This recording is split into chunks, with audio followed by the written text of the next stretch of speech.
На иницијатива на Советот на родители формиран во Основното училиште Малина Попиванова, ќе се врсуваат голем дел од училниците, со што на учениците ќе им се обезбеди подобра и поквалитетна настава. Родителите ќе донираат финансиски средства и материјал за да се реализира овој заеднички проект и учениците да добијат реновирани училници. Директорот Цимбалевич ја поздравува оваа иницијатива, која е од големо значење за учениците.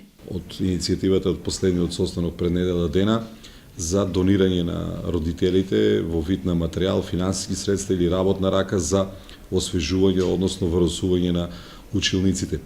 Училиштето ја поддржува оваа иницијатива и како раководител на овој училиште инсистирам ова одлука или иницијатива на родителите да ја спроведе училишната заедница, односно нивните ученици, и се надевам дека иницијативата ќе ја спроведеме успешно. До 17 ноември ќе се собираат тие идеи, финансиски средства, материјали или понуда за работна рака, и после 17 ноември изготвуваме акционен план по кој ќе се држиме строго. Со тоа и условите во училиштето уште еднаш ќе се подигнат на едно повисоко ниво во поглед на хигиената. Ова е уште еден доказ дека училиштето Малина Попиванова активно работи на подобрување на условите за одржување на квалитетна настава за учениците кои поголем дел од денот го поминуваат.